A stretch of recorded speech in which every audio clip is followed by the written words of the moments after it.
காஞ்சிபுரம், செங்கல்பட்டு உள்ளிட்ட மாவட்டங்களில் மிக கனமழைக்கு வாய்ப்பு. வானிலை மையம் தகவல். கனமழை எதிரொலி. நாகையில் இன்றும் பள்ளி கல்லூரிகளுக்கு விடுமுறை. திமுக அரசால் சம்பா பயிர்கள் பாதிப்பு.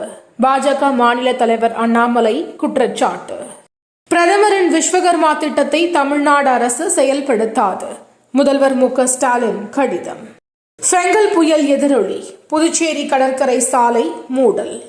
கனமழையால் பாதிக்கப்பட்ட நெற்பயிர்களுக்கு உரிய நிவாரணம் வழங்குக இபிஎஸ் வலியுறுத்தல். போதை நாடாகும் தமிழ்நாடு.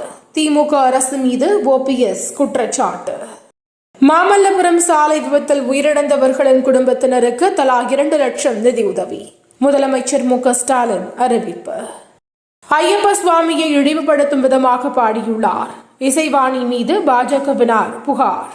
சட்டமன்ற தேர்தல் வந்தால் மக்கள் அதிமுகவுக்கு தான் ஓட்டு போடுவார்கள். எஸ்பி வேலுமணி பேச்சு. பூவிருந்தவல்லியில் மெட்ரோ ரயிலுக்காக கட்டப்பட்டு வரும் தூண் கம்பிகள் பாரம் தாங்காமல் சாய்ந்ததால் பரபரப்பு.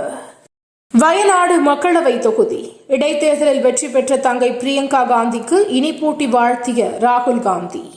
இலங்கையில் கொட்டி தீர்த்த கனமழை வெள்ளம், 4 பேர் பலி. அமெரிக்க சுகாதார மைய இயக்குநராக இந்திய வம்சாவளி பேராசிரியர் நியமனம். ட்ரம்ப் அறிவிப்பு. லக்னோ அணியுடனான பயணத்தை மறக்க முடியாததாக மாற்றிய அனைவருக்கும் நன்றி.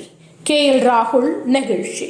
தினந்தோறும் காலை தலைப்புச் செய்திகளை உடனுக்குடன் தெரிந்து கொள்ள வணக்கம் இந்தியா நியூஸுடன் இணைந்திருங்கள்.